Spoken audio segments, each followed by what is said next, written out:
Chapter 1 Introduction 65-year-old man was admitted to the emergency department complaining of the sudden onset of a severe crushing pain over the front of the chest spreading down to the left arm and up into the neck and jaw.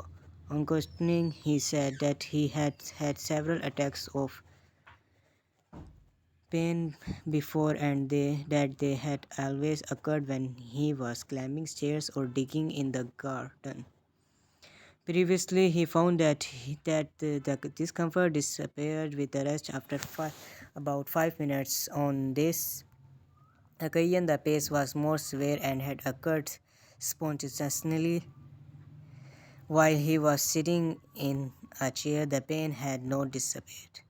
The initial episodes of pain were angina, a form of cardiac pain that occurs on exertion and disappears on rest. It is caused by a narrowing of the coronary arteries so that the cardiac muscle has insufficient blood. The patient has now experienced myocardial infarction in which the coronary blood flow is suddenly reduced or stopped and cardiac muscle degenerates or dies.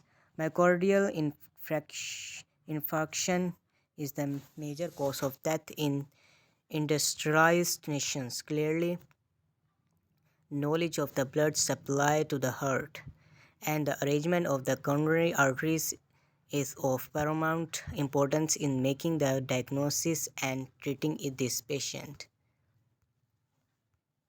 Basic anatomy. Anatomy is the science of the structure and function of the body. Clinical anatomy is the study of microscopic structure and function of the body as it relates to the practice of medicine and other health sciences. Basic anatomy is the study of minimal amount of anatomy consistent with the understanding of overall structure and function of the body.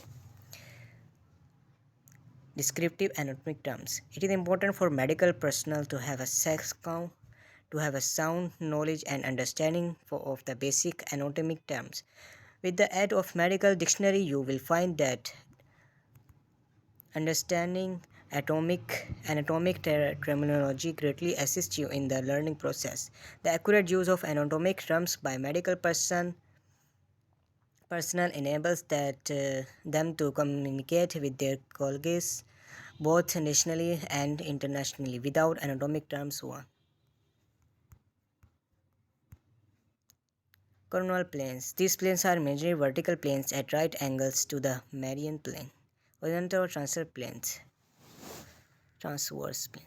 These planes are at right angles to both the median and coronal planes. The terms anterior and posterior are used to indicate the front and back of the body respectively. To describe the relationship of two structures, one is said to be anterior or posterior to other insofar as it is closer to the anterior or posterior body surface. In describing the hand, the terms palmar and dorsal surfaces are used in place of anterior and posterior. And in describing the foot, the terms plantar and dorsal surfaces are used instead of lower and upper surfaces. The terms proximal and distal describe the relative distance from the roots of the limbs. For example, the arm is proximal to the forearm and the hand is distal to the forearm. The terms of superficial and deep denote to the related distance of structure from the surface of the body. The terms superior and inferior denote levels relatively high or low with reference to the upper and lower ends of the body.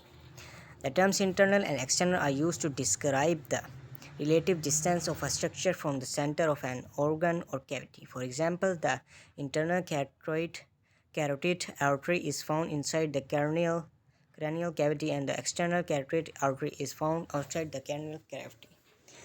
The term Spicial refers to the same side of the body. For example, the left hand and the left foot are ipsilateral. Contralateral refers to opposite sides of the body. For example, the left biceps brachii muscle and the right rectus femoris muscles are contralateral. The supine position of the body is lying on the back. The prone position is lying face downward. Terms related to movement. A side where two or